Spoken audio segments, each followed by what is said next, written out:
Hello everyone, আশা করি ভালো আছো সবাই। আবার এলাম অনেকদিন পর। মাঝে কিছুটা গ্যাপিং, বুঝতেই পারো কাজের প্রেশার থাকে, আসা হয় না। তো আজকে এই কদিন আমরা যে টিপসগুলো দিয়েছি অনেকের ভালো লেগেছে, অনেকে রিয়াক্ট করেছো, অনেকে করনি, নো প্রবলেম। আমরা আজকে যেটা বলতে এসেছি সেটা হচ্ছে, এতদিন হেয়ার নিয়ে যা বলেছি, স্কিন নিয়ে বলেছি, মেকআপ নিয়ে বলেছি, আজকে আমি একটু বলবো হোল বডি, মানে আমাদের পুরো বডির টক্সিন আউট নিয়ে। টক্সিন আউট না করলে কখনো গ্ল্যামার আসতে পারে না, গ্লো আসতে পারে না। তো যেটা করতে হবে সেটা হচ্ছে ডেফিনেটলি এক্সারসাইজ। সেটা যেরকম খুশি এক্সারসাইজ হতে পারে। তুমি মর্নিং ওয়াক করতে পারো, ইভিনিং ওয়াক করতে পারো, কিংবা জিম, কিংবা যোগা। আর যোগা করলে তো কোনো কথাই নেই, আমাদের 21 তারিখে একটা যোগা ডে আসছে। আমরা সবাই জানি ওয়ার্ল্ড যোগা ডেতে আমরা সবাই কিছু না কিছু করব। আমি নিজেও ভীষণভাবে করব।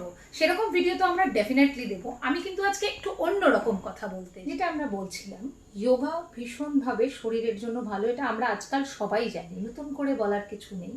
তো আমি বলবো আপনারা শুধু একটা দিনকে কেন, পুরো বছরটাকে যোগের মধ্যে আনুন, কিংবা এক্সারসাইজের মধ্যে আনুন।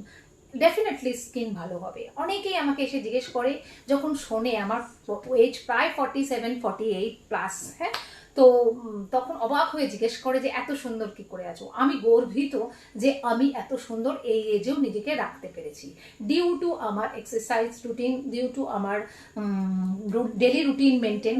তো সবাই যেটা করবেন সেটা ডেলি মেনটেন তো করবেনই, যেভাবে আমরা বলেছি স্কিনের কেয়ার। তো চেষ্টা করুন না একবার নিজেদের সারাদিনে অ্যাটলিস্ট 30 মিনিটস নিজেদের জন্য যত্ন করতে। একটু এক্সারসাইজ, একটু যোগা, একটু যেভাবে ভালোবাসেন সেটা করুন। দেখবেন আপনার চুল, স্কিন সব কিছু ভীষণ ভীষণ সুন্দর হয়ে যাবে। আর তার সাথে যেটা উপরি পাওনা থাকবে সেটা হচ্ছে আপনার এনার্জি লেভেল। আপনি মিলিয়ে দেখবেন, বা আপনারা মিলিয়ে দেখবেন, 7 দিন 10 দিন করার পর, জিম বা এক্সারসাইজ হোয়াট এভার, যে কোনো এক্সারসাইজ করার পর আপনার সারাদিনের এনার্জি লেভেলটা এত ভালো হয়ে যাবে।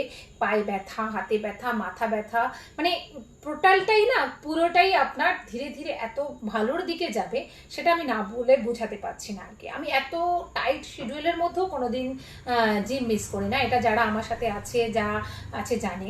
তো আমি সবাইকে ভীষণভাবে রিকোয়েস্ট করব, শুরু করুন নিজেকে ভালো রাখতে, নিজের আশেপাশের, আর আপনি ভালো থাকলে আপনার আশেপাশের লোক ভালো থাকবে। নিজেকে ভালো রাখতে, আশেপাশের লোককে ভালো রাখতে, নিজেদের ছেলে মেয়েকে ভালো রাখতে, সবাইকে ভালো রাখতে যোগ করুন। আর কিছু না পারুন যোগা করুন, আর জিম করতে পারলে জিম করুন, কিছু না হলে মর্নিং ওয়াক করুন। প্লিজ নিজেকে ভালো রাখতে অবশ্যই কিছু এক্সারসাইজ করুন।